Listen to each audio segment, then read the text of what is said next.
Muito bom. Já gravando. Pessoal, bom dia a todos. Estamos aqui reunidos para mais uma reunião aqui mais uma palestra fantástica aqui do FNP Finanças. Hoje a gente vai ter o prazer de ter o Alexandre Scott com a gente aqui falando sobre AI Shadow, tema interessantíssimo, super atual e importante. Antes de eu passar a palavra para o Scott, deixa eu falar rapidamente sobre a FNP. O FNP foi fundado em setembro de 2020, no auge lá do Covid, né? Eu comecei a dar aula de valuation sábado, terça e quinta de manhã, 6:30 da manhã. Para o meu espanto, apareceram pessoas interessadas. O papo foi crescendo, foi animando. Começamos a fazer palestras aos domingos, né? Eu comecei a fazer palestras aos domingos, né? Temas da semana, da atualidade. E percebi que tinha muito mais a aprender do que falar, né? Então comecei a chamar grandes pessoas aí do mercado para falar das suas áreas de atuação, das suas áreas de paixão, né? E hoje aí já estamos com quase 150 palestras de grandes pessoas do mercado, né? O FNP não é só palestra, nós temos muitas trilhas de conhecimento, né? Tem a trilha da Regiane, né, que fala sobre ESG, muita aula legal, muito material bom. Tem a trilha do Henrico Rodrigues, que fala sobre tesouraria. Tem a trilha do André Lauri, que está aí com a gente, se não entrou, está entrando, sobre FP&A.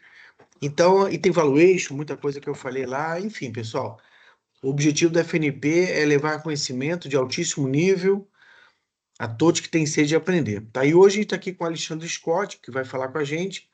Deixa eu rapidamente fazer uma apresentação do Alexandre, né? Ele é formado aqui em administração, né? Depois ele fez uma extensão em gestão financeira no IBMEC, estudou derivativos na FGV, finanças corporativas e transformação digital lá na Dom Cabral, lá em 2019, né? Fez um curso na B Academy, como CFO da Nova Economia, passou pela Duke University, Startups, na FIENGE, o curso para conselheiros, né? Não conhecia que tinha na FIENGE, não, conhecia da IBGC e da Dom Cabral, bom saber, né?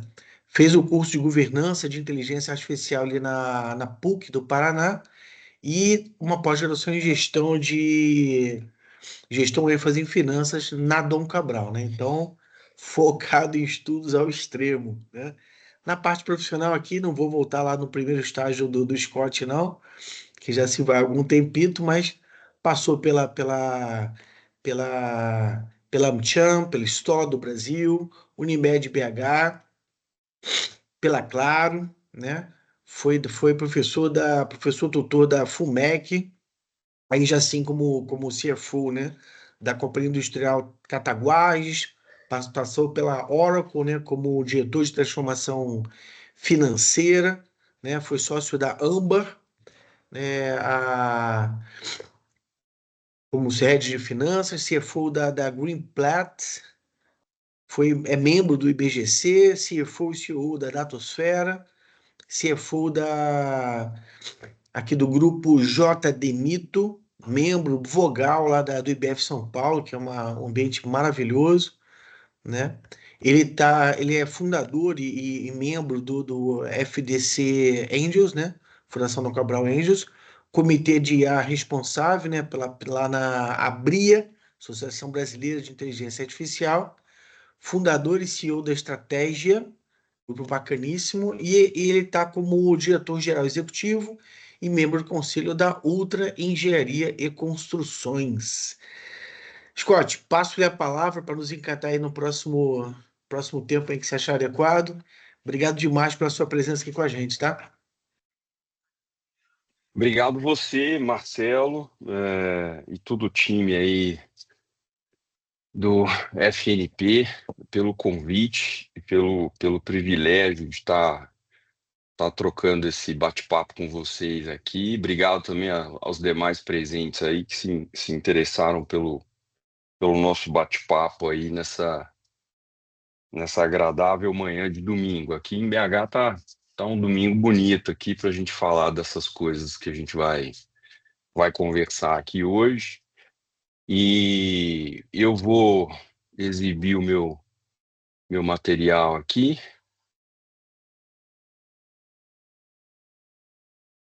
Por favor, me avisem quando vocês estiverem já visualizando.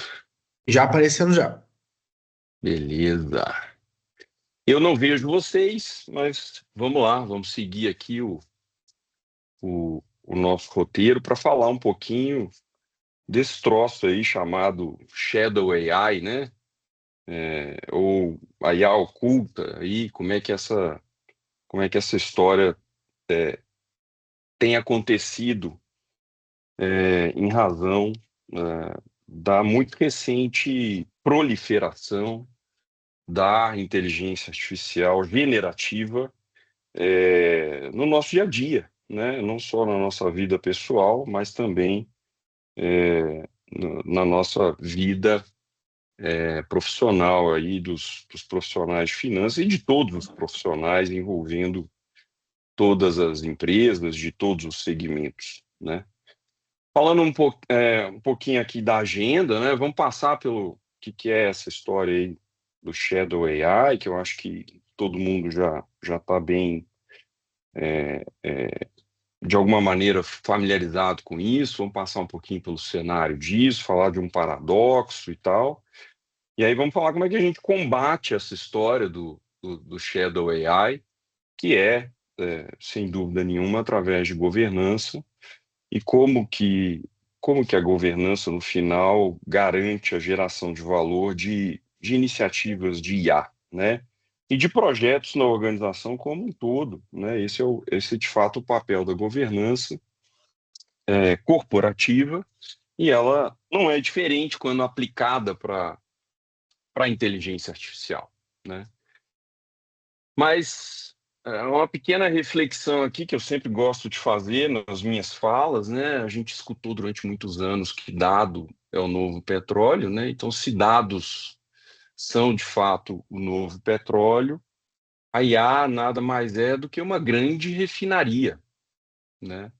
De como eu vou refinar esses dados e vou entregar um produto, né? Seja fazendo a mesma analogia aqui, um óleo diesel ou uma gasolina de alta octanagem, né, de alto valor agregado, de alta performance.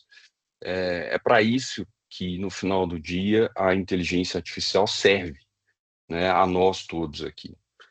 Mas, fazendo um pequeno jabá aqui da estratégia, né, a estratégia nasceu a partir, que é a nossa consultoria de estratégia, ela partiu dessa convicção de que a IA pode transformar, de fato, as empresas, mas que essa transformação precisa ser feita, ela só vai ser bem sucedida se for feita com governança, né?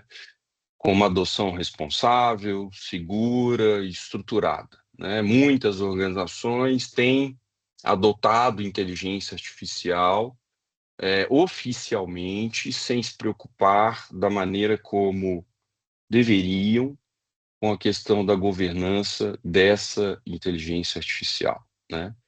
E o nosso foco está justamente em ajudar essas empresas a aplicar a IA com eficiência, mas com governança e gestão de riscos desde o primeiro passo, né? É, e aqui falar um pouquinho de momento da inteligência artificial, né? 72% das empresas já implementaram de alguma maneira, de alguma forma, a inteligência artificial em seus processos, né? 65% dos profissionais utilizam algum tipo de ferramenta de IA generativa, né?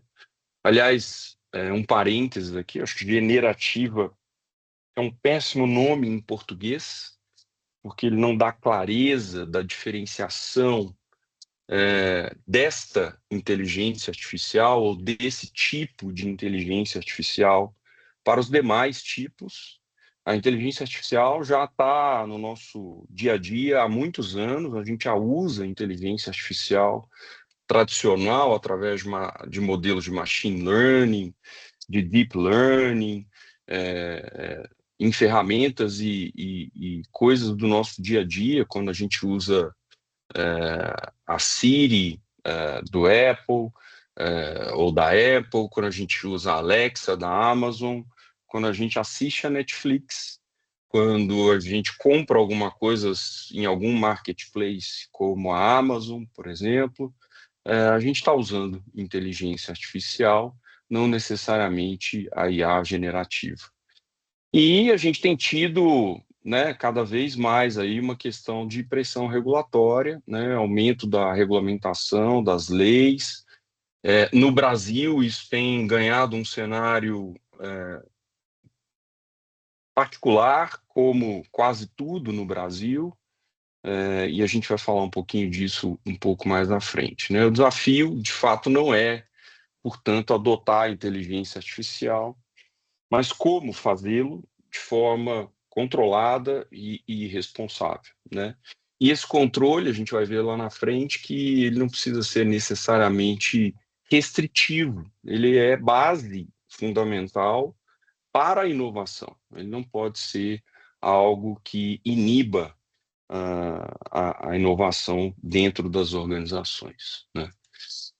E Shadow AI é muito simples de se definir, né? É um risco invisível, porque refere-se ao uso de ferramentas e aplicações de IA, né, pelos funcionários, pelos colaboradores, pelas pessoas, sem o conhecimento, sem o consentimento e sem a aprovação formal de uma organização. Muitas empresas ainda afirmam, né, através dos seus empresários, né, empreendedores, executivos de alta gestão, que ainda não iniciaram projetos de inteligência artificial, né? Podem não ter iniciado oficialmente, mas 75% do uso da inteligência artificial nas organizações em geral, sem aprovação, né? E porque, como eu falei no início da nossa fala aqui, do nosso bate-papo aqui, a IA generativa foi democratizada muito rapidamente, né, através dos acessos aí aos dispositivos que a gente tem hoje, né? E 38% das empresas já sofreram algum tipo de vazamento de dados confidenciais através de ferramentas de IA não autorizadas, né? IA é oportunidade, mas como toda grande oportunidade, ela é também risco, né? E as empresas e as pessoas não estão necessariamente atentas a isso quando começam a adotar inteligência artificial. E existe um paradoxo, né, dessas empresas. Então, vamos bloquear tudo, né? Vamos bloqueia o acesso, bloqueia os endereços, bloqueia os IPs, bloqueia tudo, né? E isso é contraproducente, não funciona na prática, porque a gente tem acesso através do 5G no celular a fazer coisas que a gente não deveria, né?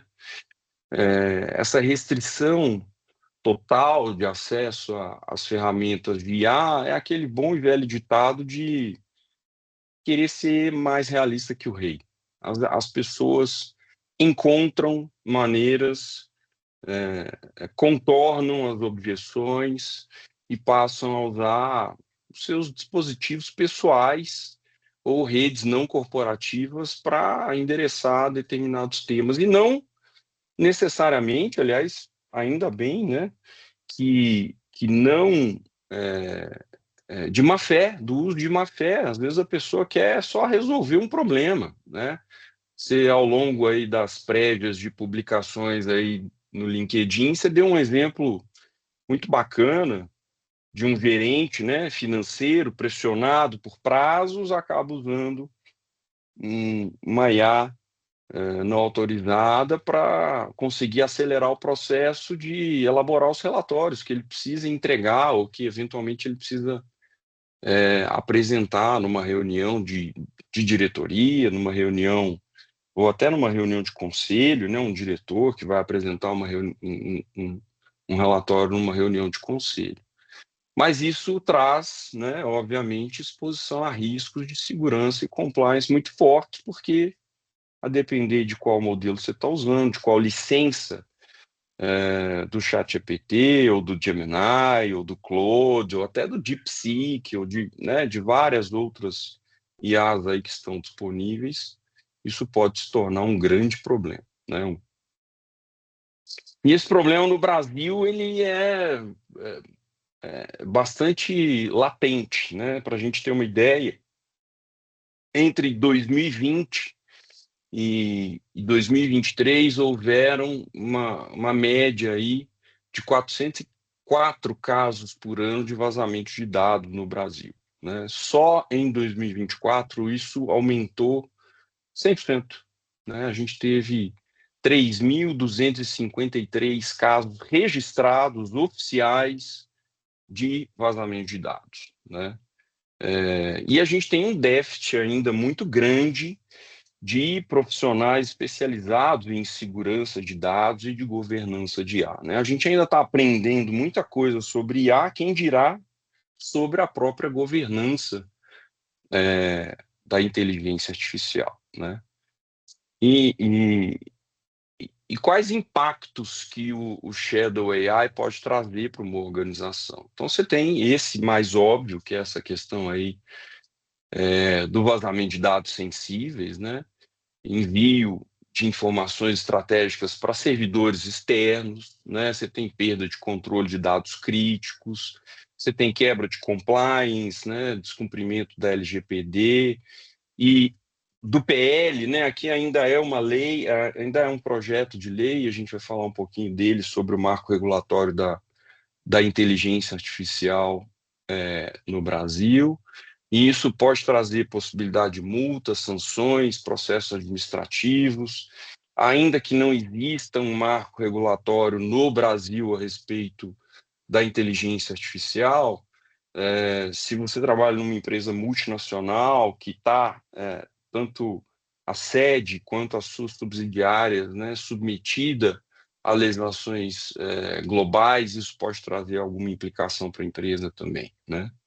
Você tem falta de rastreabilidade e governança, você tem uso não autorizado sem o monitoramento de TI, e, portanto, você tem dificuldade de auditar, investigar, corrigir problemas, saber de onde veio, como chegou nessa resposta, né?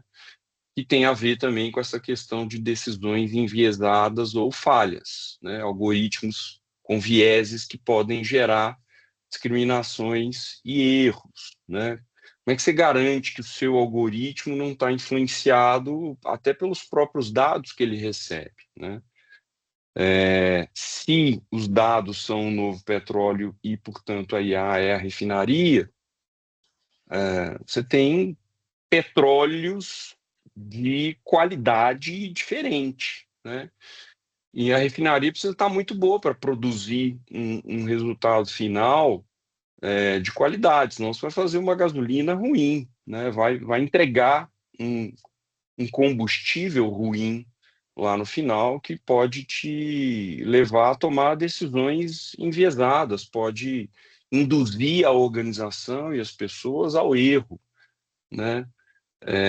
E isso pode trazer impacto direto aí na questão da reputação, das decisões estratégicas que são tomadas pela organização. E você tem muita vulnerabilidade cibernética e operacional envolvendo isso, né? Através dessas integrações ou interações através de APIs e você traz o aumento de risco de malware, de phishing, de interrupção de sistemas. É, Isso tudo está envolvido nessa conversa. Alguém me perguntou alguma coisa? Eu não estou vendo vocês, desculpe. Não, não, foi o novo entrante aí com o microfone aberto. Ah, ok, beleza. Vamos seguir aqui. E aí eu trouxe alguns casos aqui de, de o muro da vergonha, o muro das lamentações, em que não necessariamente o uso do Shadow AI, você também divulgou um caso da Samsung, que é de fato um caso de Shadow AI, em que engenheiros da Samsung disponibilizaram lá parte de um código na inteligência artificial, e isso vazou, né? Propriedade intelectual da companhia. Mas aqui a gente tem 3 casos de um uso não governado, né, de inteligência artificial que trouxeram, né, impactos severos aí para essas organizações, né? A Everalbum era um aplicativo de backup e organização de fotos na nuvem nos Estados Unidos, né? Essa empresa utilizava inteligência artificial para reconhecimento facial, agrupando fotos aí automaticamente por rostos, né? E ela coletou e processou esses dados biométricos, né, sem o consentimento dos usuários, né? E ela também não oferecia a opção de olha, eu não quero que isso seja feito com, né, com os meus dados, a minha cara, minha face. Eu não quero que você faça esse negócio. Ontem eu estava passeando com a minha filha num, num, num lugar aqui perto de casa, em BH, e ela foi fazer uma atividade naqueles cantinhos que fica das crianças, assim, e aí, bem bacana, eles filmam, tiram foto, fazem um pequeno videozinho dela brincando ali, e no final a menina me perguntou, olha, você autoriza eu publicar o vídeo que a gente fez dela aqui no nosso Instagram? Eu falei, de jeito nenhum, né? Não tem nenhuma autorização, né? Mas isso despertou, este caso da Every Album despertou aí a atenção das autoridades americanas, justamente por não conceder aos usuários a opção de concordar ou não com isso. O Federal Trade Commission, né, mandou a empresa deletar todos os modelos de IA que foram treinados para fazer isso. Todos os dados biométricos que foram coletados por essa empresa dos seus usuários, né? Houve a destruição desses ativos, né, que foram desenvolvidos até então, e aqui nós estamos falando de CAPEX. Então, lá na frente a gente vai falar disso aqui, como a grande maioria do público aqui, se não 100% é de finanças, nós vamos falar de write-off. A empresa sofreu sanções legais, ela obviamente perdeu credibilidade, isso teve um impacto direto no valuation, no valor da empresa no mercado, e é um caso que ficou bastante conhecido nos Estados Unidos aí por essa questão da regulamentação da inteligência artificial. No Brasil, a gente teve alguma coisa parecida com isso, com a turma lá da Via 4, que é a empresa que administra o metrô de São Paulo, né? A linha 4, a linha amarela aí do metrô de São Paulo, para quem está em São Paulo.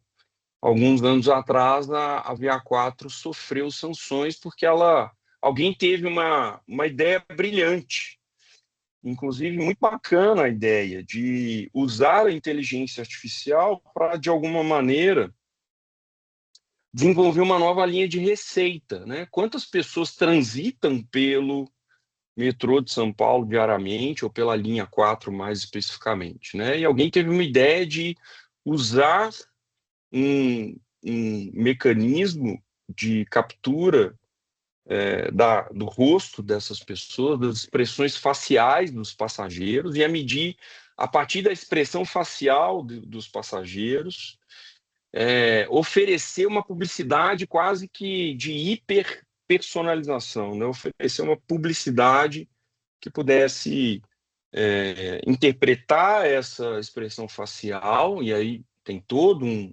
algoritmo que foi desenvolvido para isso, toda uma IA que foi desenvolvida para isso, para medir se o Scott está com cara de cansado, o Scott está com cara de desanimado, ou está com cara de tá feliz, e a partir daí oferecer mídia, né?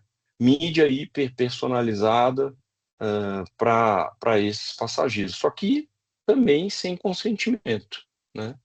E aí, obviamente, a gente já tem a questão da LGPD e houve um desrespeito direto aí a Lei Geral de Proteção de Dados, né? As consequências foram que a empresa foi multada em R$ 500 mil pela Justiça de São Paulo.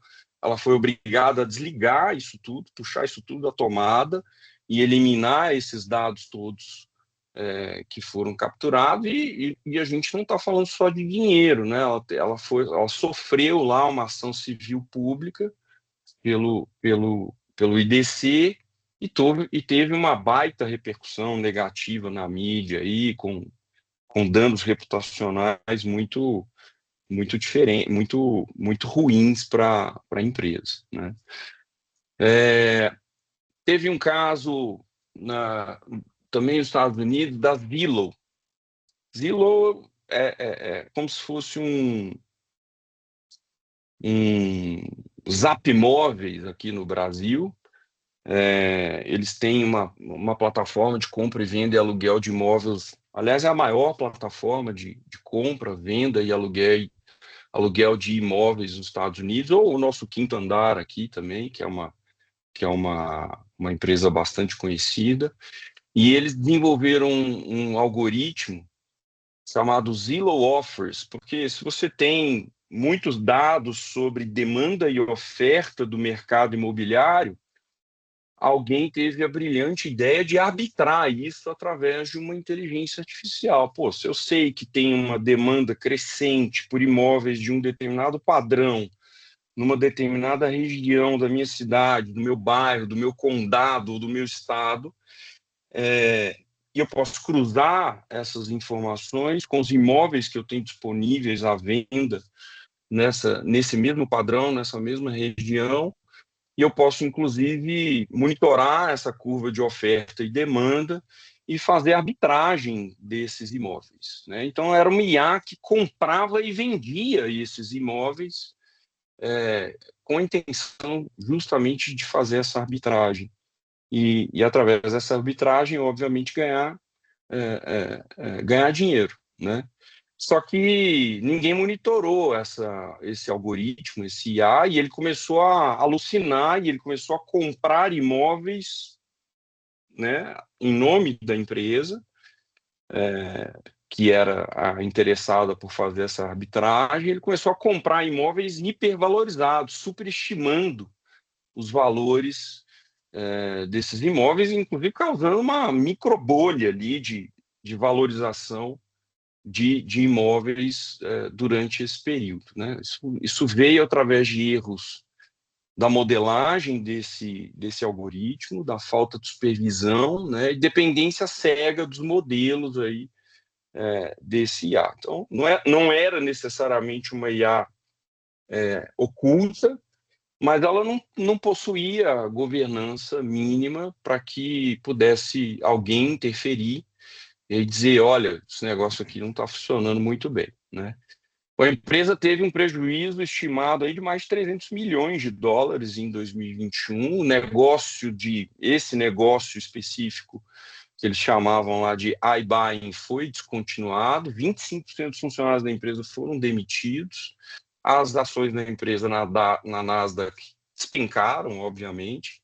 E, de novo, né, esse é um caso emblemático aí que virou um incidente muito conhecido de IA. Aliás, já existem taxonomias específicas de riscos de IA e de incidentes de IA, né, que podem ser usados aí como referência.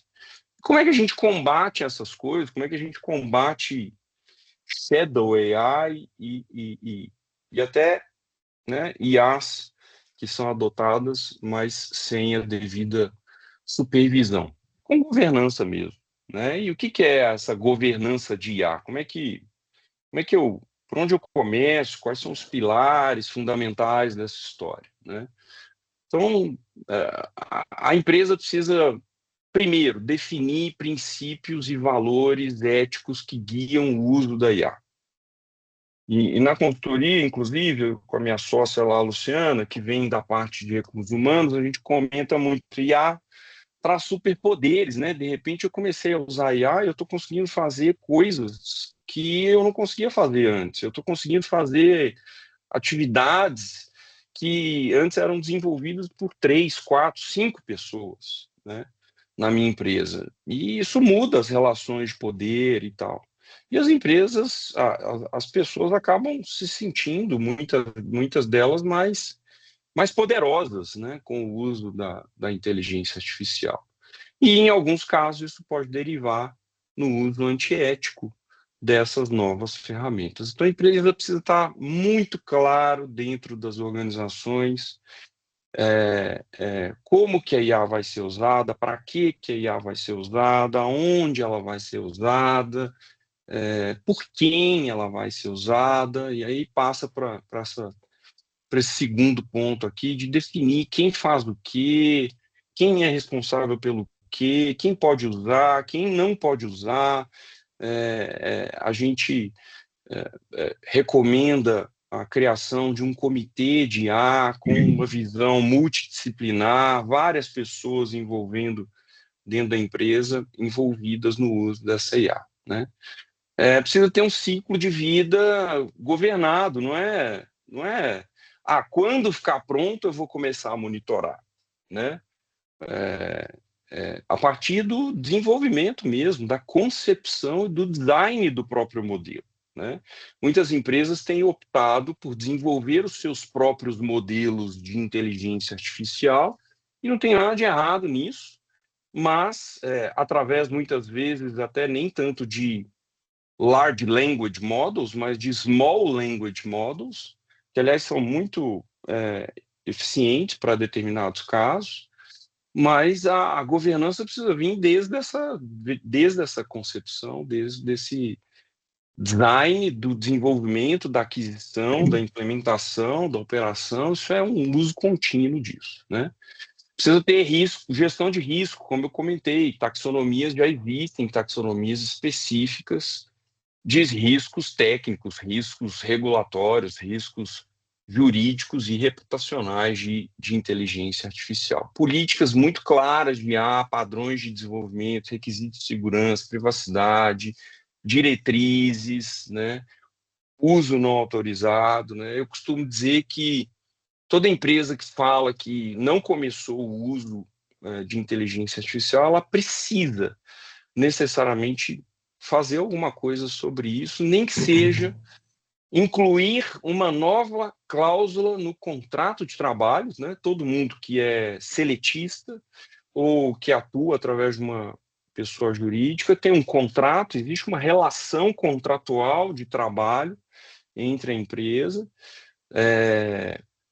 e precisa incluir uma cláusula lá dizendo que do uso da inteligência artificial, se pode usar, se não pode usar, quais são as sanções previstas para que isso, se isso não ocorrer, né? As penalidades previstas em contrato, né? Essa IA precisa ter supervisão e responsabilização, né? Precisa ter uma documentação clara de quem aprova, quem supervisiona, isso é definido naquela estrutura, no passo 2.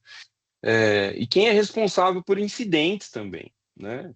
Eu faço algumas perguntas assim: que decisões você vai deixar a inteligência artificial tomar sozinha na sua empresa? Que decisões ela não vai tomar sozinha? E uma terceira pergunta, que é tão importante quanto, que é: quem são as pessoas que podem tomar decisão influenciadas por IA na organização, né? Porque ela influencia, ela vai influenciar nas decisões sem dúvida nenhuma, né? Atenção à questão aí da conformidade legal e da regulamentação, né? No Brasil, a gente tem a LGPD, a gente tem o Marco Civil da internet, mas a gente tem as regulamentações internacionais, e a gente vai falar um pouquinho sobre isso. E tem essa questão da cultura, da capacitação e da consciência que conecta de novo no que eu falei de princípios éticos do uso da inteligência artificial, né? Esses novos poderes, essas novas capacidades, habilidades das pessoas, ela precisa de ter uma consciência de como é que eu uso isso de forma responsável, como é que eu garanto que o meu algoritmo, por exemplo, não está enviesado por questões etárias, né, a depender de onde a gente está aplicando.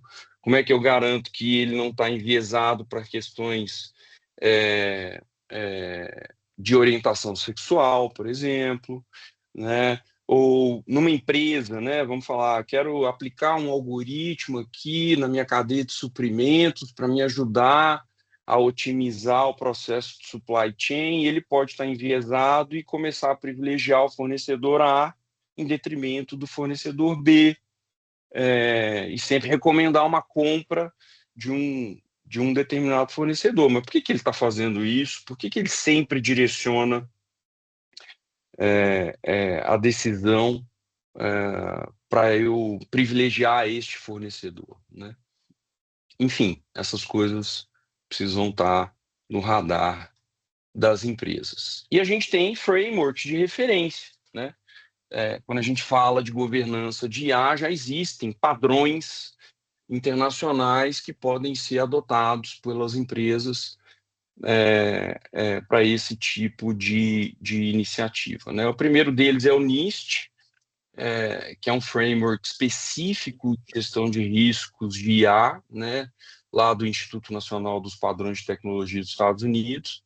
Você tem a OECD, ou OCDE em português, que também define diretrizes internacionais para IA centrada. Você tem a ISO 42001 e, como eu comentei, você tem no Brasil esse projeto de lei aí que estabelece ou que vai estabelecer o marco regulatório da IA, inclusive lá na Ábria, né, no comitê de IA responsável lá da Associação Brasileira da Inteligência Artificial, a gente tem tido uma interlocução muito forte com as comissões técnicas da Câmara dos Deputados, que está justamente analisando esse PL. Eu vou passar rapidamente aqui sobre o NIST. O NIST é um framework de gerenciamento de riscos que é agnóstico, que traz um direcionamento para a gestão de riscos de uma IA confiável, né? Então, ele determina lá que uma IA precisa ser segura, resiliente, responsável, transparente, precisa ser explicável, ela preserva a privacidade e ela precisa ser justa. Ele tem, na sua concepção, 5 pilares ou 5 núcleos contínuos que fala dessa questão de governar, de mapear, de medir e de gerenciar, né? Ele pode ser adaptado a frameworks específicos, e ele define esses papéis, quem são, né, as áreas envolvidas em toda essa questão aí da inteligência artificial, né? Você tem a ISO 42001, ela estabelece requisitos para um sistema de IA, né, aplicável a qualquer parte ou qualquer organização, qualquer setor da organização. Ela é baseada muito na estrutura do PDCA.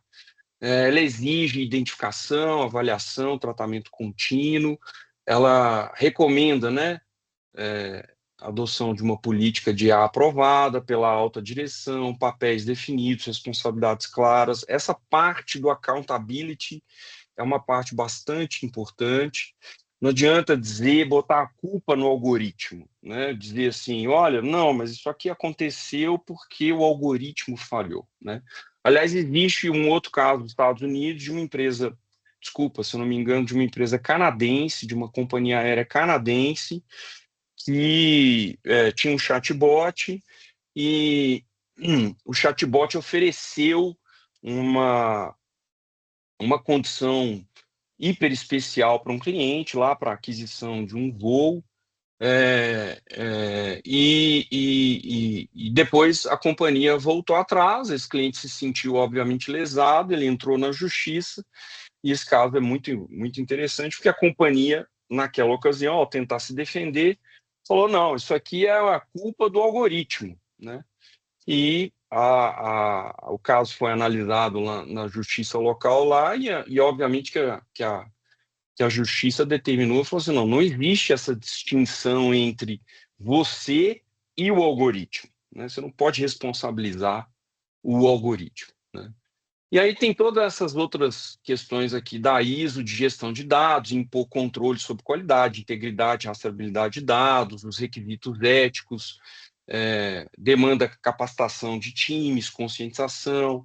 Na estratégia, a gente defende muito que um dos pilares fundamentais de um bom projeto de inteligência artificial é um programa de capacitação, treinamento, começando inclusive pelo top management, mas também um programa de gestão de mudança assim muito profundo, porque as pessoas precisam aprender a como lidar com essa nova realidade de inteligência artificial. Monitoramento e métricas, então como é que eu meço isso? Como é que eu acompanho isso? Como é que eu, né, vou medindo o sucesso dessa história? E, obviamente, né, PDCA, ciclo de melhoria contínua. Os princípios de IA previstos na OCDE tratam de uma IA deve necessariamente beneficiar pessoas e o planeta, impulsionando prosperidade e desenvolvimento sustentável. Elas devem proteger as liberdades individuais, dignidade, privacidade, igualdade. Ela não pode minar processos democráticos. Ela precisa ser transparente, os usuários precisam receber as informações sobre quais são as capacidades e limitações e a lógica dos sistemas de IA. E aí eu volto naquela questão da IA generativa, que não traduz de fato a diferença para uma IA, para esse modelo de IA, para um modelo de IA tradicional. Modelos de IA tradicionais são modelos determinísticos.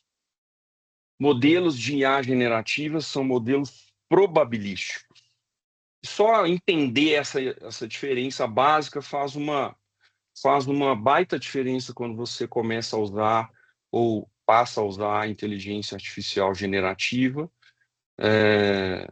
porque ter a consciência de que, a depender de o que você pergunta, como você pergunta e o quão aberto você deixa a possibilidade de respostas do IA generativa, ela vai criar mesmo, porque ela gera, né, a partir de um modelo estatístico probabilístico, ela gera uma série de coisas que não necessariamente são factuais, existem, né? E aí as chances dela alucinar é muito, muito grande, né?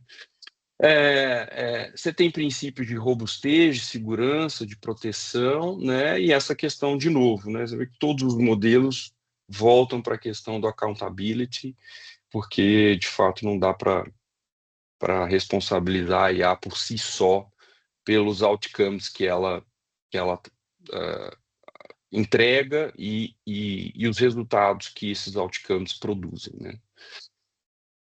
E isso, mais cedo ou mais tarde, acredita-se que até o início de 2026, isso também vai se tornar uma realidade no Brasil, né? O PL 2338 ele traz essa questão da classificação de riscos, então o projeto de lei que vai virar uma lei, que vai virar um marco regulatório, ele determina muito, ele especifica quais são os riscos considerados como inadmissíveis e, portanto, proibidos. Ele determina altos riscos e riscos limitados, quer dizer, não existe algo sem risco nessa história. Ele também traz essa questão da responsabilidade objetiva, e aí nós não estamos falando só da empresa que fez a IA, mas também da empresa que usa a IA, né? Ele determina que as empresas vão precisar ter uma questão da avaliação de impacto, isso vai ser obrigatório para todas as IAs classificadas como alto risco. Ele exige transparência, supervisão humana, mitigação de riscos, e no projeto de lei estão previstas sanções severas aí às empresas que não cumprirem ou que ferirem, né, de alguma maneira o futuro marco regulatório da IA. Então essa pressão regulatória no Brasil ela vem se tornando uma realidade cada vez mais presente, e enquanto a Câmara dos Deputados e o Congresso não, né, define de fato um marco regulatório, e aí foi o que eu comentei também na minha fala, a gente começa a ter uma legislação cada vez mais pulverizada, de inteligência artificial. Já existem estados com legislações específicas. Se eu não me engano, Goiás tem uma lei estadual específica sobre inteligência artificial. Já existem municípios, inclusive, com legislações específicas sobre inteligência artificial. Então, a regulamentação ela vem se tornando cada vez mais pulverizada no Brasil, o que dificulta ainda mais, né, o compliance a essa regulamentação no país. E não se sabe ainda, né, se o marco regulatório vai, de fato, abarcar toda essa regulamentação, ou se você ainda vai continuar tendo as especificidades de estados e municípios espalhadas aí pelo país. E já que a gente falou do Muro das Lamentações ou do Muro da Vergonha, né, vamos trazer casos também positivos em que a aplicação da governança da inteligência artificial foi bem sucedida, e o famoso aí Hall of Fame, né? E um deles é, obviamente, esse caso da Microsoft. A Microsoft implementou um programa chamado Responsible AI Standard, né, que é um framework interno que inclui, né, e basicamente essas coisas que eu comentei aqui dos fundamentos de governança de IA, né? Comitês de governança com supervisão executiva. Você tem times específicos de IA para testar falhas e riscos antes do lançamento ou antes da adoção desses modelos de IA, né? Avaliações de impacto e de ética integradas a esse ciclo de vida da IA, com políticas muito robustas de transparência, de supervisão humana e de gestão de riscos para o uso interno e, obviamente, externo dessas ferramentas, né? Isso trouxe Deixa eu aí... colocar um pouco mais de água. Oi? Alguém falou alguma coisa, não? A pessoa entrou e falou. Desculpa. Nada. Vamos lá. Isso trouxe redução de 28% dos incidentes críticos relacionados à IA, né? Aumentou, obviamente, a confiança da empresa no mercado. Isso mitiga riscos regulatórios e reputacionais e tornou-se, né, tanto é que a gente está trazendo aqui uma referência de práticas de IA responsável, uma referência global de práticas de IA responsável. O DBS Bank, que é um banco de Singapura, foi considerado um banco hiperdigitalizado que utiliza a IA para concessão de crédito, para prevenção de lavagem de dinheiro, atendimento de clientes, análise de dados, né? E eles implementaram lá um framework que eles chamam de PURE, que tem a ver com, né, Proposal, Understandable, Responsible and Explainable, que inclui avaliação ética, aí, um comitê de IA, uma auditoria contínua, revisão periódica dos modelos, adoção de matriz de riscos específicos de IA, né? Essa questão do accountability, né? Você tem que ter uma matriz de responsabilização muito bem definida.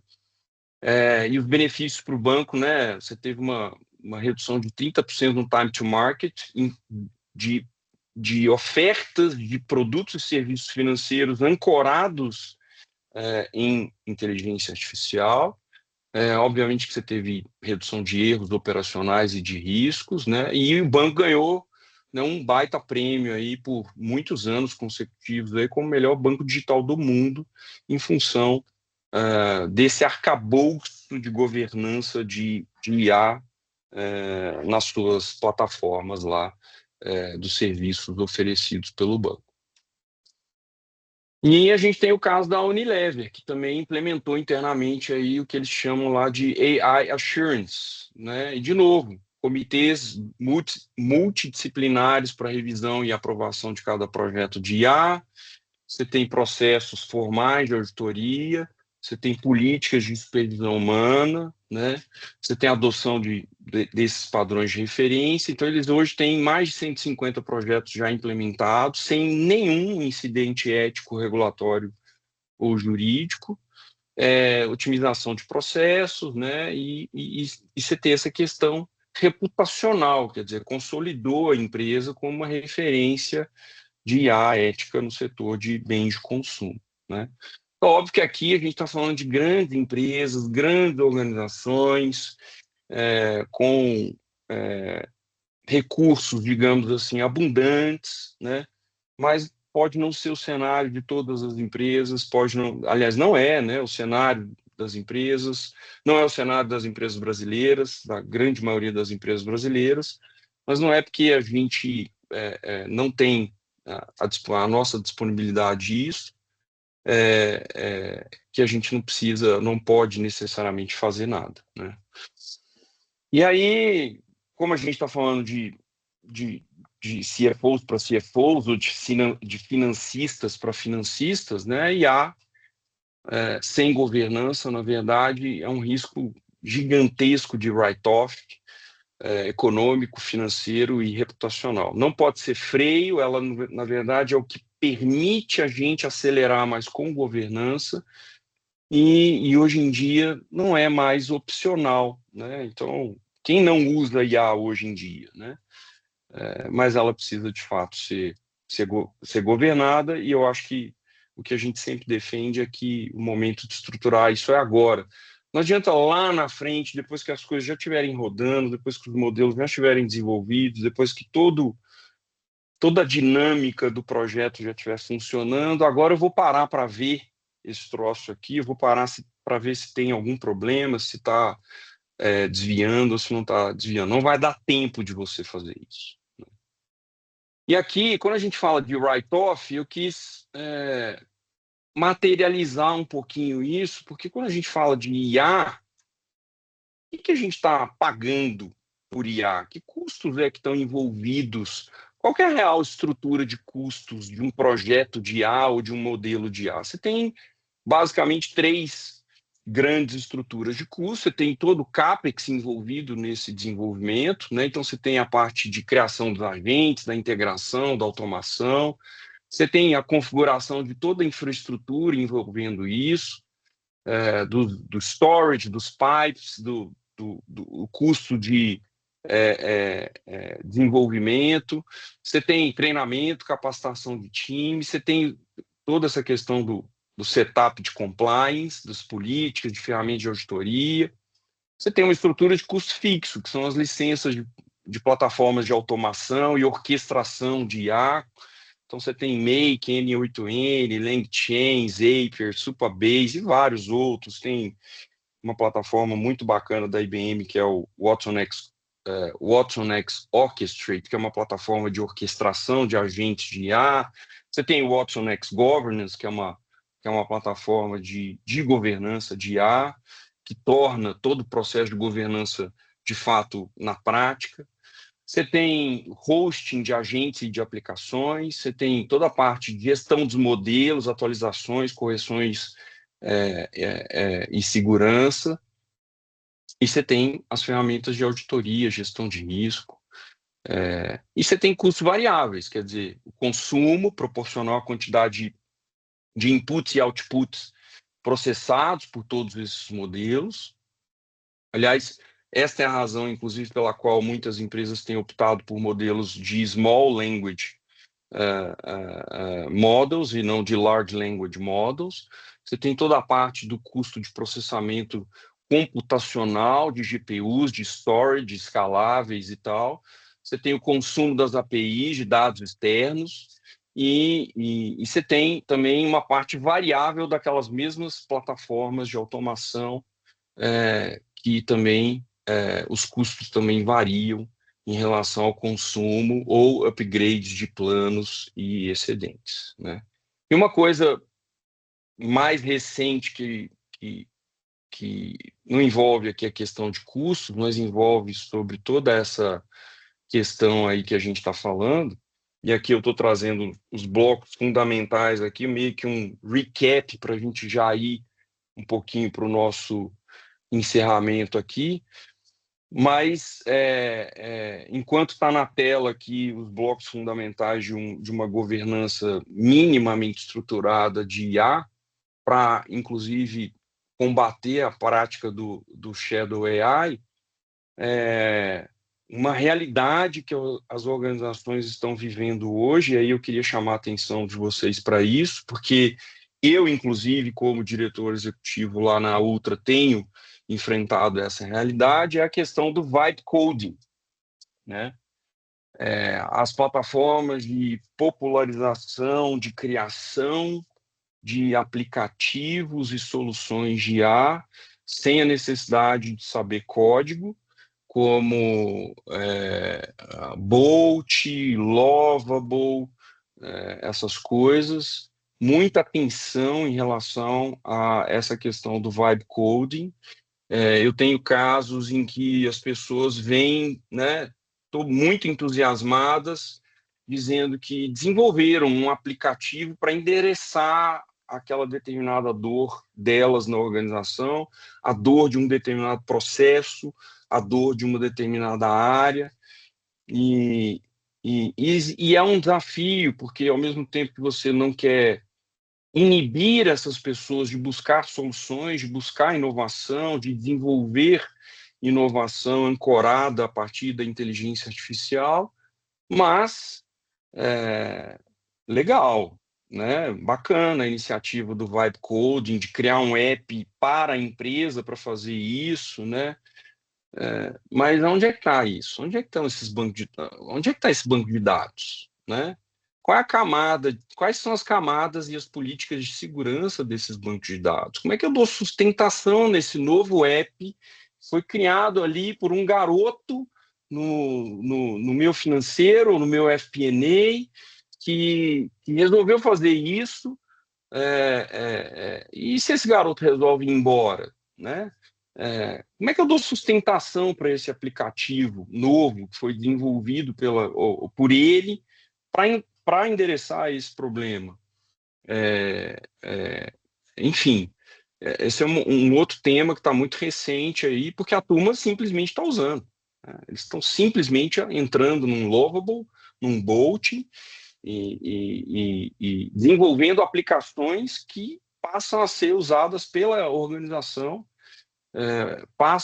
processos passam a ser conduzidos através desses aplicativos, e você tem um nível de exposição de risco altíssimo.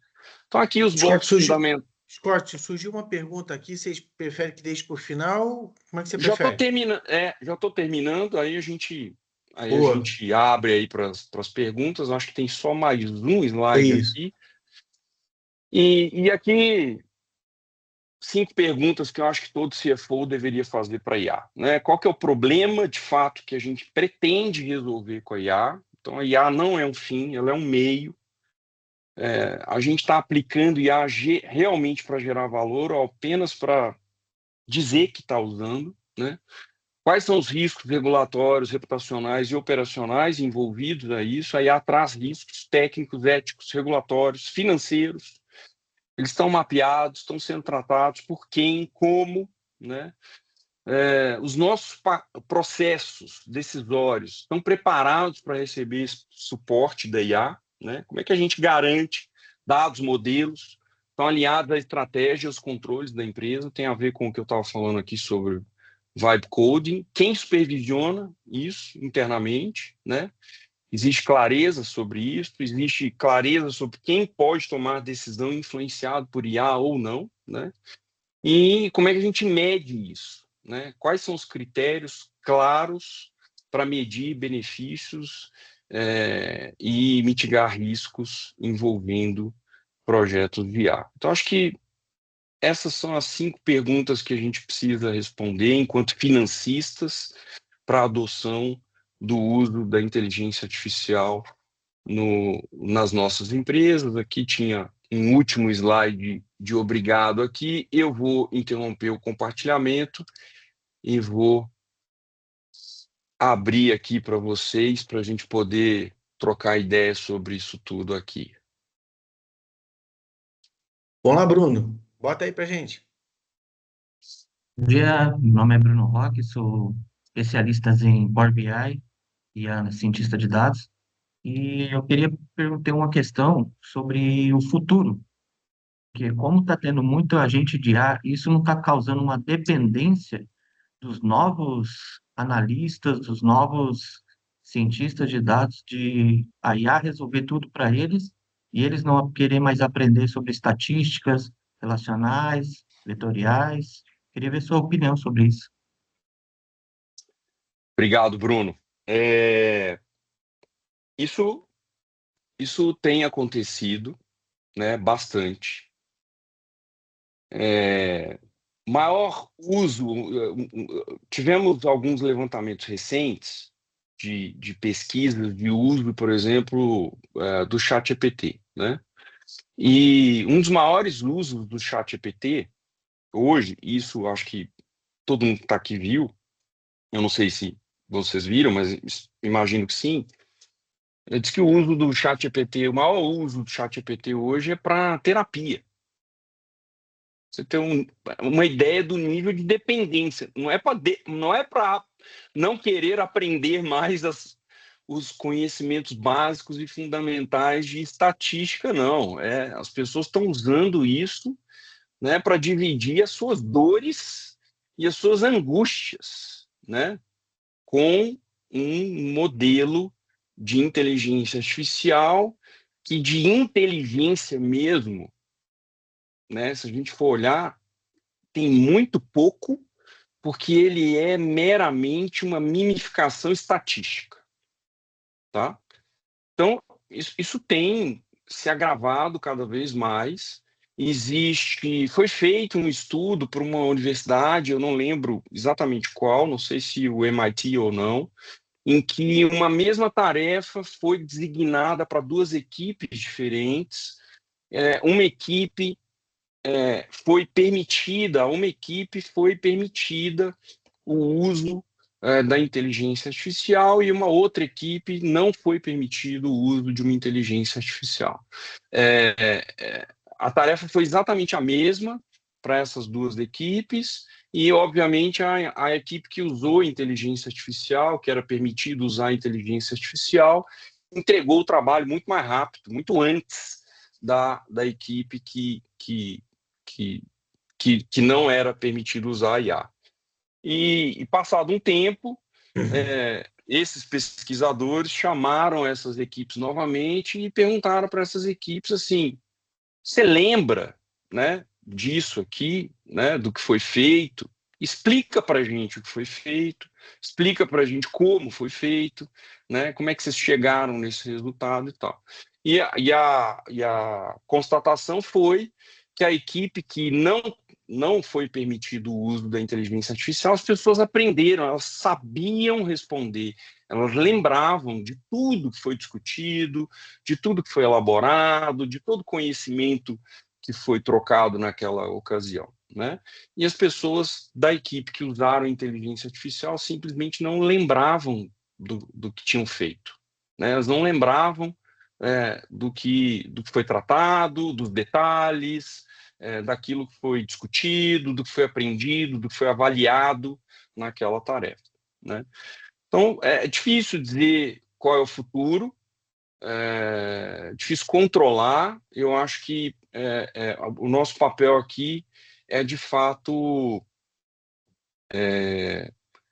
trazer essa conscientização de que a gente não pode abandonar as bases fundamentais do conhecimento para usar IA. Se a gente abandonar as bases fundamentais do conhecimento, a gente vai perder aquilo que nos diferencia e que vai continuar nos diferenciando de uma inteligência artificial, de um modelo de inteligência artificial que está cada vez mais evoluído, né, e que vai, obviamente, atingir patamares de evolução cada vez maiores, né? Eu brinco que eu não sei o que vai acontecer, se já não aconteceu, porque eu costumo dizer o seguinte, né, a internet, a gente, enquanto público, né, população normal, né, a gente teve acesso à internet 40 anos depois que ela foi criada, né? Então, o que a gente está vendo hoje de inteligência artificial, a IA que a gente consome, seja pessoa física ou pessoa jurídica, ela é uma IA ainda muito embrionária, né? Agora, eu não sei o que vai acontecer, ou se já aconteceu, por exemplo, quando essa turma juntar IA com computação quântica, né? É outra história, outra, né? Outra dimensão, né? De coisas. Então, é difícil responder essa pergunta, Bruno. Não vou me arriscar aqui a ser um futurologista aqui, te dizer o que vai acontecer, o que não vai acontecer, viu? Mas eu acho que o que eu acredito é isso. Eu acho que a gente não pode abandonar as nossas bases fundamentais de conhecimento, até para a gente ter essa capacidade de dizer assim, esse troço aqui está falando bobagem, está errado isso aqui, né? Está errado e precisa corrigir. Boa. Vamos lá, Laurinha. Oi, Alexandre, bom dia. Dia. Eu queria, na verdade, dividir uma percepção com você, porque se você achar que a ponderação aqui está no caminho certo, vai me tranquilizar um pouco. A maioria das pessoas está hoje, eu estou usando IA e tudo, teve contato com isso, com esses modelos mais recentes de IA generativa. Para ver como é que a coisa está tão acelerada, voltar 5 anos atrás, o que tinha era modelo de machine learning tradicional. Você tinha que ter uma interface de programação. Você tinha que aprender uma ou duas linguagens, R, Python, as mais conhecidas e tudo.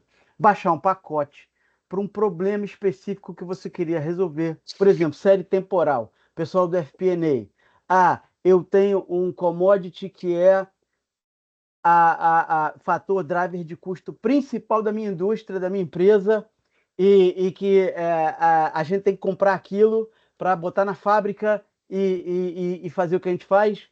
E eu quero fazer uma previsão do preço desse negócio para evitar tanta surpresa e poder me programar. Baixava lá um pacote de série temporal, fazia 3, 4 modelos De regressão, ou de regressão, ou de rede neural, ou enfim, ou logaritma, o que seja, comparava qual que deu o menor erro, né? E eu, esse daqui tem acurácia melhor, eu vou tomar esse daqui. Mas você tinha o seu banco de dados, você pegava uma parte para treinar os seus modelos com seus próprios dados e aplicava depois nos seus dados. Você entendia mais ou menos, bem ou mal, assim, o que você estava fazendo. E trabalhava com seus próprios dados para fazer o modelo, ou, enfim, pelo menos com dados como o preço de commodity, com as séries temporais conhecidos de mercado, mas com algum treinamento aí que você tinha algum controle, né? Supervisionado, não supervisionado, etc. Agora, com o LLM, a facilidade é porque aparece um Google, o cara escreve lá um prompt e tal, não sei o quê. Só que o problema é que ele, às vezes, pega o dado dele, aquilo é usado num modelo que está treinado com dados que não são aqueles que ele tem. Pode, inclusive, coisas de empresas que não tem nada a ver com a empresa do setor dele, do segmento.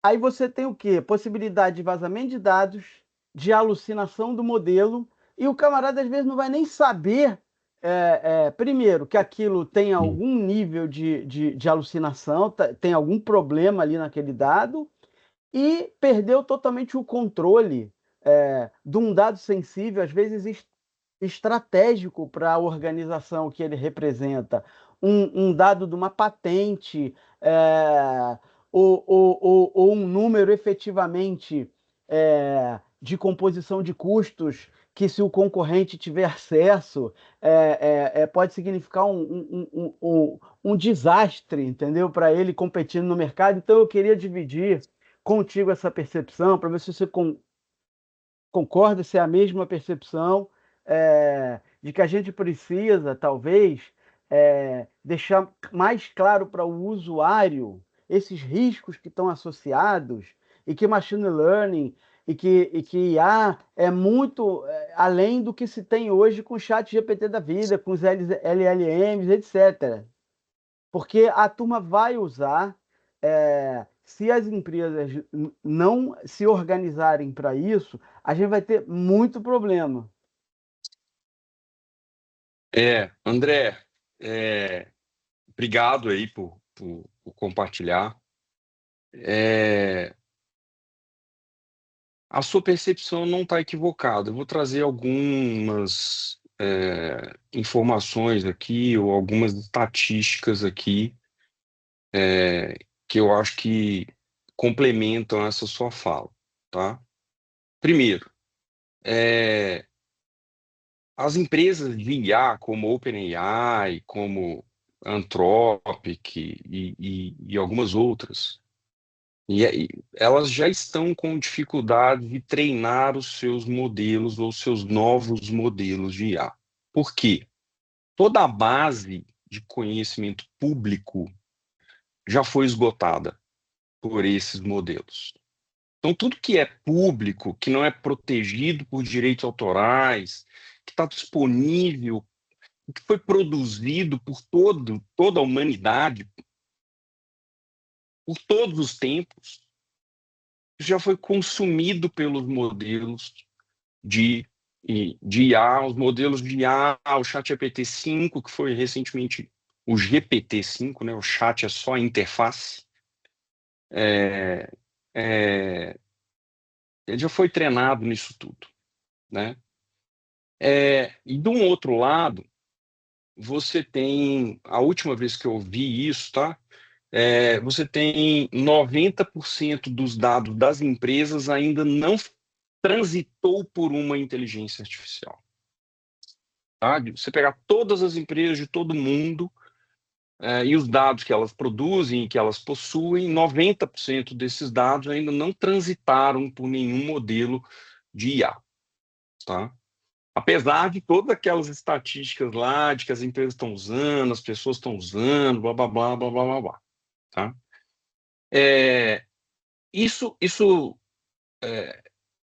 Esse esgotamento de dados produzidos pela humanidade para treinar as IAs, o que está acontecendo hoje, tá? E aí, aqui, a discussão pode ir até para uma conversa até mais filosófica, tá? Os modelos de inteligência artificial, a partir dessa realidade, eles estão sendo treinados com base em dados sintéticos. E o que são dados sintéticos? São dados produzidos por eles mesmos. Tá? Ou seja, são dados produzidos pela própria inteligência artificial que vai retroalimentando e retreinando e remodelando esses modelos. Né? E que é uma coisa um pouco até assustadora, porque você fala, bom, um LLM está sendo treinado com base em algo que nunca existiu de fato, né? Em algo que nunca é real, é um dado sintético, gerado por ele mesmo, né? E aí a coisa começa a ficar, como eu disse, até um pouco mais filosófica, né? Então, assim, isso é um desafio, isso é uma realidade, né? E acho que alguém escreveu no chat aqui, é o que vai continuar, e a gente precisa ter consciência disso, porque isso vai continuar, por enquanto, diferenciando a gente do que está por vir, né? Eu comentei aqui na minha fala anterior aqui da questão da unificação da inteligência artificial com a computação quântica, né? Na verdade, o mundo está indo para um lugar muito evidente. O que está mais aparente hoje para a gente é uma unificação de IA com robótica, né? E o que você está tendo você está vendo aí, você está tendo uma explosão, né, de robôs autônomos, né? Tesla já lançou o seu, tem vários outros aí, robôs autônomos com o IA, que a coisa está evoluindo para isso, né? Mas você tem, obviamente, a questão da computação quântica. Então, é uma preocupação, sem dúvida nenhuma, justamente por ser essa combinação de também não estar treinado nos meus dados, não é um modelo determinístico, é um modelo probabilístico que está sendo retroalimentado por dados sintéticos, ou seja, coisas que não são factuais, nunca foram factuais. Então, assim, a gente precisa muito aprender a usar ainda, né? Por isso que a maioria das empresas tem desenvolvido modelos próprios, né?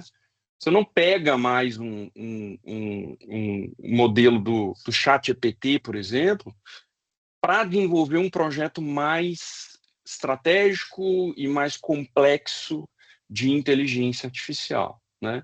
Você pega outros modelos e você começa a treinar a partir desses modelos. Aliás, muito boa a sua provocação, porque ela traz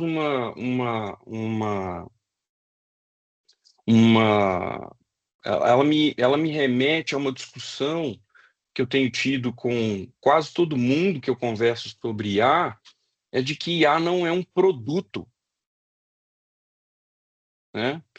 IA não é plug and play, IA não está pronta, não se compra uma inteligência artificial, porque as pessoas, quando falam de IA, por exemplo, né, nós todos aqui de finanças, por exemplo, né, a turma muito pergunta assim, tá bom, Scott, e o que a IA faz? Eu falo assim, depende, o que você quer que ela faça? Você precisa treinar ela, você precisa ensinar ela, você precisa ensinar o modelo. Você não vai conectar uma IA e ela já vai saber sair fazendo o que você quer que ela faça. É preciso treinar. Então, assim, fazendo uma analogia bem simplista aqui, a IA é aquele estagiário super inteligente, entende? Quando você dá uma demanda para ele te entrega um resultado muito maior do que a média global de todos os estagiários que você já contratou na vida, né? Óbvio que assim, é um comparativo aqui simplista, não dá para comparar uma IA com um estagiário, não é isso. Não é nem diminuindo o estagiário, mas também não é enaltecendo a IA. Mas o ponto não é plug and play. A gente vem de um modelo ainda em que eu comprava uma determinada licença de software e depois passou a ser licença de uso de software para saber, e eu sabia exatamente o que aquilo faz e o que aquilo não faz. Então, eu e você somos da geração em que se comprava ainda ou disquetes ou CDs para você instalar o Office no seu computador, né? E você sabe exatamente o que o Excel faz e o que o Excel não faz. O PowerPoint, o Word, né? Você sabe, hoje, quando você acessa essas aplicações aí pela nuvem, você tem ideia do que faz e do que não faz. A IA não é assim, você não instala e plug and play, agora eu quero rodar e funcionar. Você precisa treinar. Para ela dar certo, para você realmente gerar valor, para você realmente descobrir, por exemplo, padrões em coisas que você não consegue descobrir, padrões, né? Para você automatizar com inteligência, tem o hype agora já não é mais da IA, o hype é dos agentes de IA e do vibe coding que eu comentei aqui. Então, assim, esse vai ser um desafio. E a gente ainda está muito no início, tá? Muito no início, né? Muito no início. Muita coisa ainda precisa ser feita, né? A gente está naquele estágio do tipo assim, olha, que legal, eu descobri uma IA aqui que vai fazer isso, isso, isso. O quê? Ela vai redigir um e-mail para mim aqui, né? Vai me ajudar a redigir o e-mail, a montar uma apresentação e tal. Isso é legal, mas não é transformador. Nas organizações, não é isso que vai mexer o ponteiro. Você ganha alguma coisinha de produtividade, de eficiência, que também é muito difícil de mensurar, é muito difícil, porque o cara não vai necessariamente. O pessoal tem dito muito o seguinte: a IA vai aumentar a produtividade, vai aumentar a eficiência, vai mesmo, nós vamos trabalhar muito mais. Quem acha que a IA vai diminuir o trabalho, está enganado. Eu comecei a usar IA, eu abri a minha consultoria de IA, eu hoje uso IA para praticamente tudo. Obviamente com segurança, com governança, né? Eu estou trabalhando muito mais do que eu trabalhava antes. Muito mais, né? Essa falácia aí de que a IA vai nós vamos fazer menos e vai sobrar mais tempo, vamos melhorar a qualidade de vida. Eu não vi isso ainda acontecer, tá? Não vi isso acontecer. E não vejo isso acontecendo para frente, a não ser que realmente os modelos evoluam e a gente tenha um nível de segurança, ética, e transparência, né? Por exemplo, a gente passou por todos esses frameworks que eu comentei com vocês aqui, e uma das coisas que a turma fala é assim, a IA precisa ser explicável, né? Marcelo, não se preocupe, está tudo dentro do script aqui, tá? A questão de tempo aqui dá para esticar um pouquinho mais. Mas nem os próprios engenheiros de inteligência artificial sabem explicar como que um determinado modelo de LLM chegou na resposta que ele chegou. Porque é algo tão complexo, né? E por ser generativo, então peraí, se o próprio modelo não me explicar, eu não sei te dizer de onde ele tirou isso. Essa é a verdade. Essa é a verdade, né? O que determina que a gente precisa aprender muito, muito, muito, muito como usar esse troço, né? Como usar. E aí tem muita gente que despreza, por exemplo, a questão das práticas de engenharia de prompt, né? Engenharia de prompt é fundamental, fundamental, porque é ele que vai definir quais são os boundaries do modelo, né? As fronteiras do modelo. Se você não define no prompt quais são as fronteiras do modelo, a chance dele simplesmente alucinar é enorme, é gigantesca, né?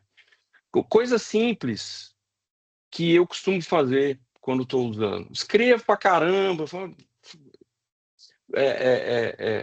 especifico, dou a instrução mais detalhada possível, as limitações mais detalhadas possíveis e tal, dou exemplos de como que eu quero que a informação seja apresentada, seja entregue, isso e aquilo, e no final eu viro e falo assim, garanta que você entendeu, se você não entendeu, me faça no mínimo 5 perguntas até que você tenha 99% de certeza do que eu estou pedindo. E no final, antes de executar, resume para mim o que eu estou pedindo, né? É um troço simples, né? E você vê que, por mais que eu escreva um baita texto lá, um baita prompt, detalhando tudo, limitando tudo, não sei o que e tal, sempre ele me faz as 5 perguntas. Sempre. Sempre. E eu uso... eu acho que eu não sei se é a licença mais evoluída disponível aí não estou falando de empresa, tá? Estou falando do meu aqui, pessoal particular aqui, para pessoa física, tá? Que é caro para dedéu, é aquele lá de $200 por mês, né? Ou seja, lá você tem acesso aos modelos ditos mais inteligentes, né? Então, assim, é complicado. Não vai ficar mais fácil, vai ficar mais difícil. Já está mais difícil, né? E uma dica aqui que eu não falei na minha exposição com relação a Shadow AI,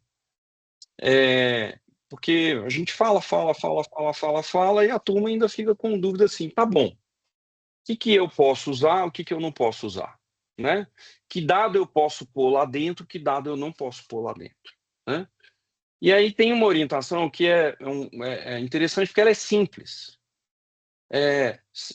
Faz a seguinte pergunta: eu dividiria isso aqui com o meu concorrente?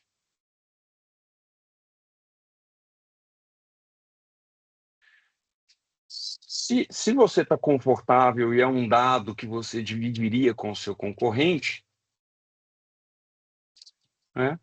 Mas provavelmente a turma lá no marketing não vai dividir a estratégia e as campanhas de marketing que eles estão desenvolvendo com o concorrente.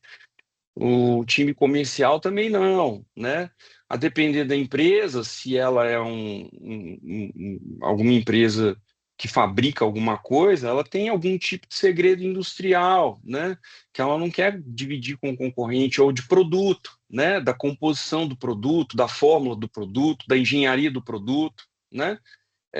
Finanças, não precisa nem falar, né?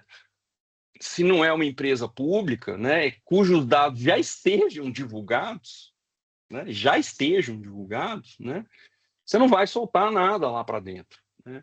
Então, essa perguntinha ela é ótima, porque ela é uma excelente referência de eu compartilharia no RH, por exemplo, né, questão de dados sensíveis, né? Então, você tem lá a tabela de cargos e salários, você tem, né, ou a própria folha de pagamento, né? Quanto que uma pessoa ganha, quanto cada um ganha aqui, quais são os benefícios, o que que um tem, o que que o outro não tem, enfim. A perguntinha é ótima. Assim, eu dividiria ou não dividiria isso aqui com o meu concorrente? Muito pouca coisa você vai usar para o chat GPT, né? Muito pouca coisa. Ou para o Claude, ou para o Llama da Meta, enfim, o que você estiver usando aí, por aí. Gemini também. Tá. Bora, André. Opa, bom dia, Marcelo. Bom dia, Alexandre. Parabéns pela palestra. Obrigado por dividir aqui com a gente no domingo de manhã, né? Com tanto conhecimento. Você falou sobre a questão. Eu vou até dividir em dois aqui, porque são duas ponderações diferentes. Você falou sobre os 90% dos dados das empresas que hoje não estão. Por pura inferência, eu não conheço essa matéria, não vi, né, enfim, esse estudo, mas fico imaginando que talvez isso também seja muito por conta de pequenas e médias empresas que são a maior parte da economia no final das contas e que talvez não estão tão atentas a esse cenário ou então utilizam muito para o dia a dia de e-mail, né? Esses usos que, como você bem colocou, só fazem a gente trabalhar mais porque do outro lado tem alguém também usando IA que vai te responder mais rápido para você responder mais rápido para depois responder de novo mais rápido, né? E o segundo ponto é um pouco da romantização. Eu lembro que quando saiu o PL do marco regulatório da IA lá no Senado, aí pegaram uma carta da Marisa Monte, nada contra ela, achei ela incrível, inclusive. E aí ela falando que a IA vai enriquecer a alma humana e todo aquele discurso que talvez não é tão focado na prática ferramental, né? Enfim, eram essas duas ponderações. Também agradecer aí você por essa aula incrível no domingo. Não, imagina, André, obrigado você por estar com a gente aqui. Existe uma romantização, é o que eu falei. Eu acho que a IA tem feito as pessoas trabalharem mais, né? As coisas, justamente porque sobra mais tempo. Então, se sobra mais tempo, eu vou te exigir entregar mais, né? Vou te exigir fazer mais. Eu vou te exigir buscar mais. É o modelo é o nosso modelo, né? Mas ele traz esse conflito aí. E o outro ponto que você trouxe dessa questão da regulamentação, né? Certo que você falou do marco regulatório lá, né? Isso, e das micro e pequenas, né? Porque eu acho que elas não vão Tá. sentar aqui para debater Dos 90, produto dos usando IA, né? 90%. Na verdade, assim, isso é uma estatística aí, se eu não me engano, de um levantamento do Gartner, tá? Se a minha cabeça não tiver ruim, tá? E sim, por um lado, você tem, porque, de fato, a grande maioria de todas as empresas do planeta são médias, pequenas e médias empresas, né? Mas é engraçado, uma coisa que é muito claro e muito notório, tá? As pequenas e médias empresas estão mais, não sob o ponto de vista de governança e segurança, tá?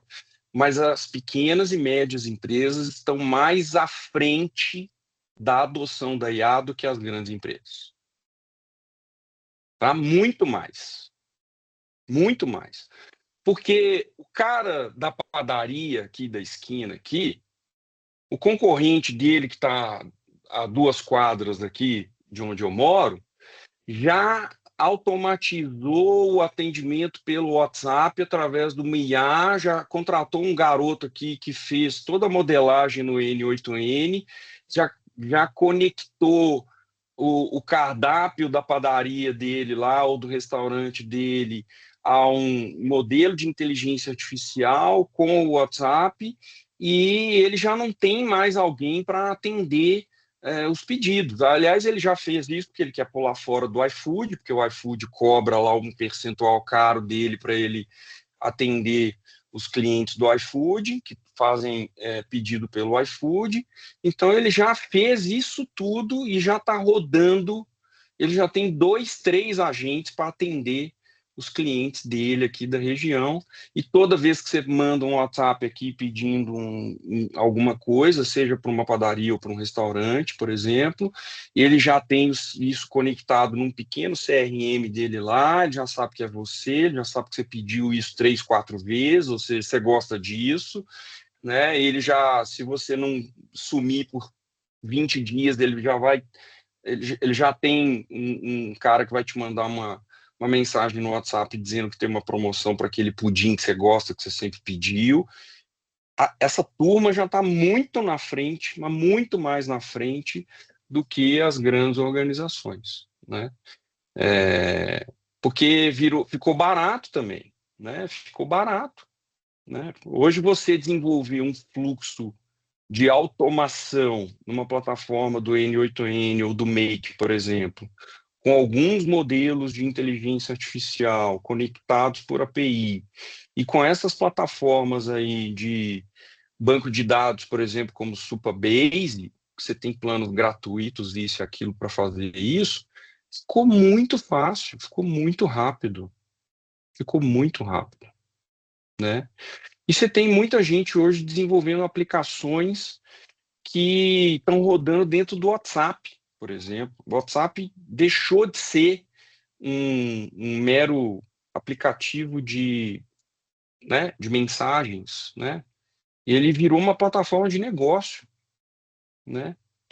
Conheço muita gente que entra lá na App Store ou na Play Store do Google, vê quais são os aplicativos pagos que estão no ranking lá, top 1, top 2, top 3, os pagos, né? E o cara pega isso e desenvolve uma aplicação desse aplicativo pago rodando dentro do WhatsApp. E vende. E vende igual água. E vende igual banana na feira, né? Então, assim, essa turma está mais na frente, tá? Está muito mais na frente. Agora, esse 90% aí, né? O Brasil, tá? O Brasil, ele está mais na frente da adoção da inteligência artificial do que o próprio Estados Unidos.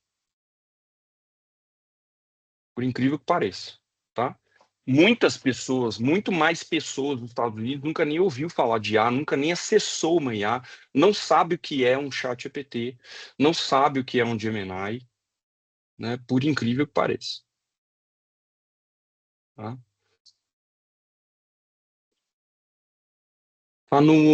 Marcel, tá no mudo. As clássicas, né? Clássica, né? Pessoal, mais alguma pergunta? São 9h34. Então, deixa eu fazer uma pergunta aqui. Por favor.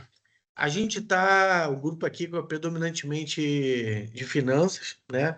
E a grande dúvida que a turma tem é como é que eu consigo melhorar as minhas práticas de finanças com a inteligência artificial, né? Aquele trabalho, tô vendo o Lauri ali que é de FP&A, né? O clássico. Deixa eu ver aqui o real orçado, as principais questões, né? Na tesouraria, a bendita na conciliação bancária, o reforecast, do que você está vendo aí, que você está na estratégia aí, que você está atendendo um monte de empresa, como é que você está vendo os primeiros passos de uma empresa que queira aplicar a inteligência artificial na área de finanças? Ainda hiper embrionário. Ainda hiper embrionários. A maioria dos CFOs com os quais eu converso sobre isso, tá?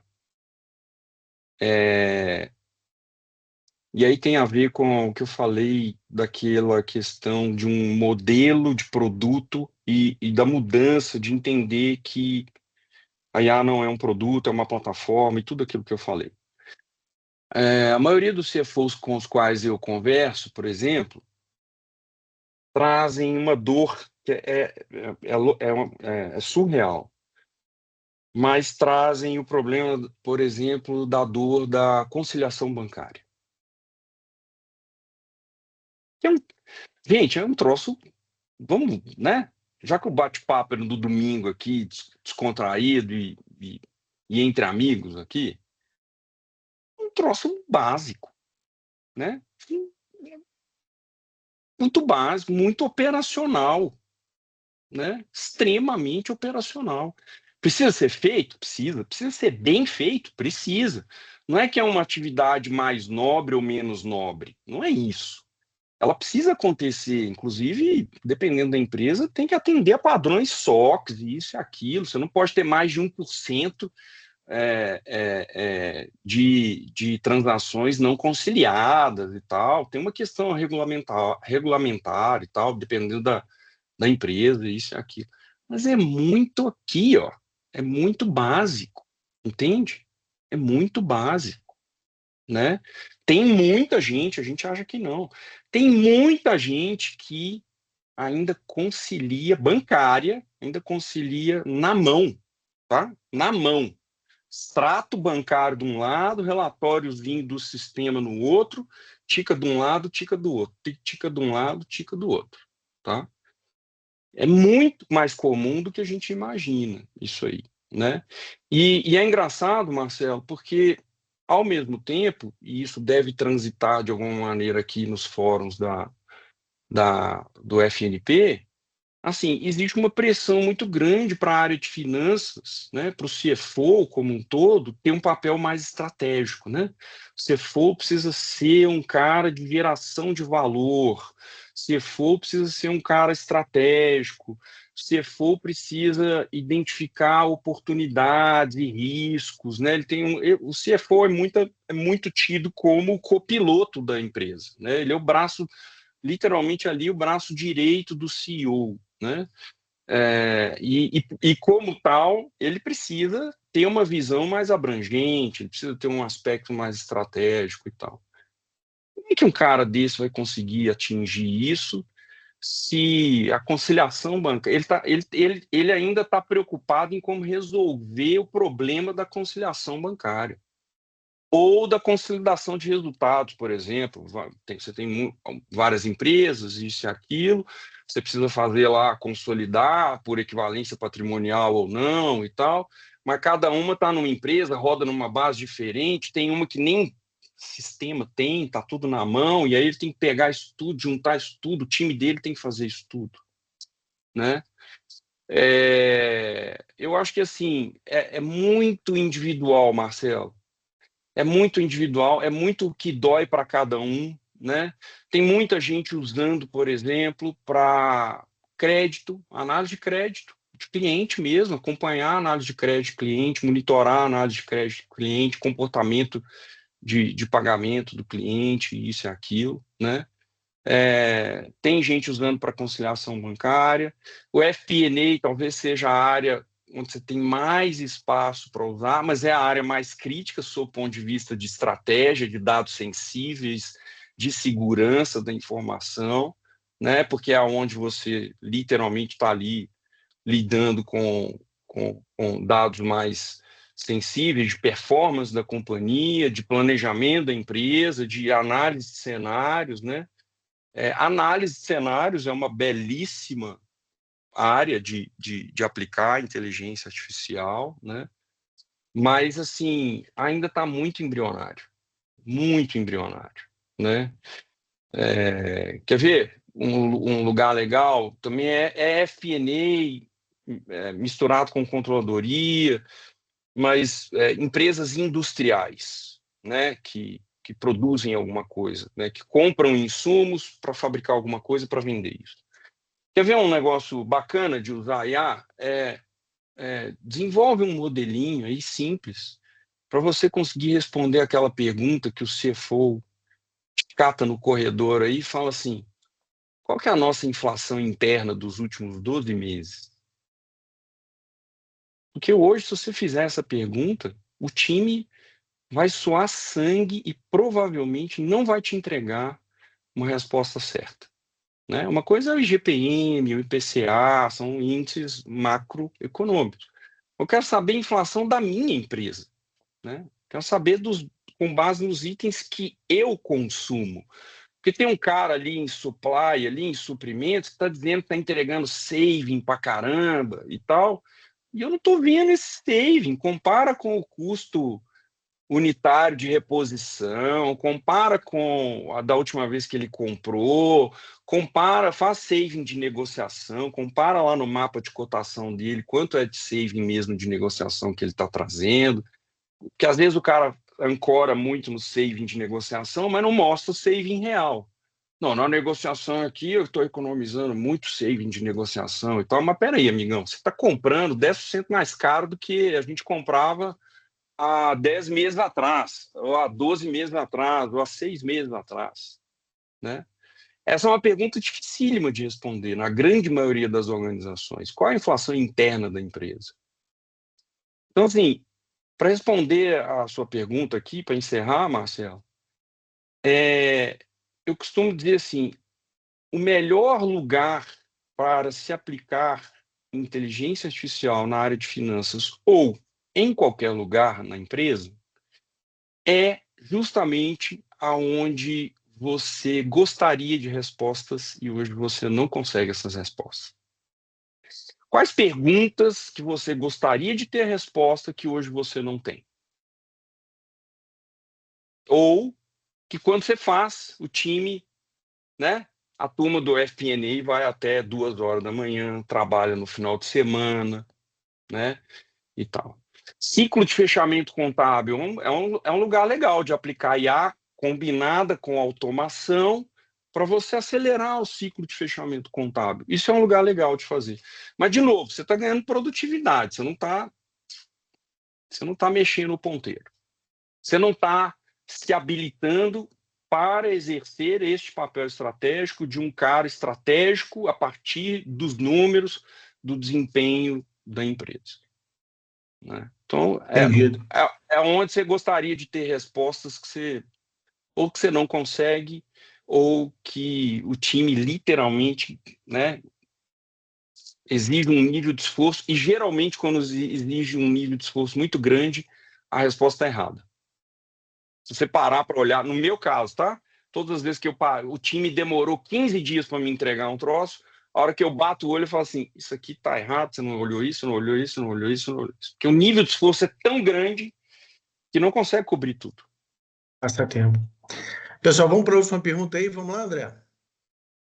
Na verdade, era até uma colocação que o Alexandre já trouxe. Eu acho que às vezes a gente fala muito da IA, porque como ela hoje tem um chat que torna mais amigável a questão de modelagem, e as dores do dia a dia, para mim, na área financeira, são muito melhores resolvidas com automação, porque, infelizmente, durante muitos anos o financeiro nunca foi prioridade nas organizações, né? Porque, de certa forma, ele consome receita e não gera receita, aspas, aspas. Então, se você tivesse que colocar recurso, você iria colocar no front, vai colocar no core business.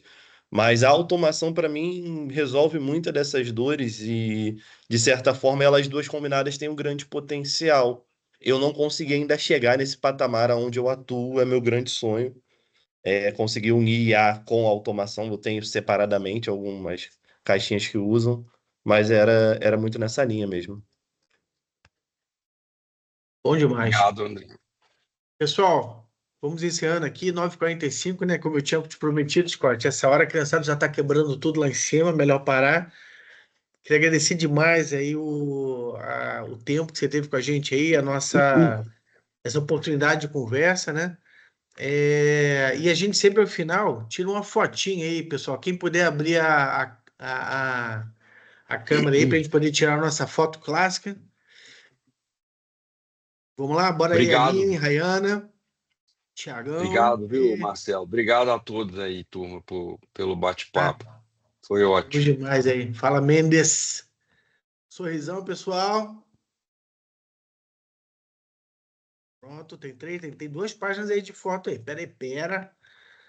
Lá, página 2 aí, ó. Vamos lá, sorrisão, pessoal, bora. Bom demais, bom demais. Obrigado mais uma vez aí, viu, turma, pela oportunidade. E estamos aqui disponível para continuar trocando figurinhas sempre que quiserem. Bom demais. Já já vai estar lá no nosso canal no YouTube, vai estar no LinkedIn, a chamada para palestra. E, pessoal, cada um de vocês aqui, divulguem. O Brasil precisa aprender com o Scott, e essa é a missão do FNP. Tá bom, Scott? Muito obrigado, prazer imenso. Gente, fiquem com Deus, domingo abençoado para cada um de vocês aí. Obrigado, Tchau, pessoal. Bom pessoal. dia. Bom dia. dia. Bom dia. vocês. Bom dia, pessoal. Até mais. Um abraço. Tchau. Abraço. Bom dia a todos. Tchau, bom dia. Abração.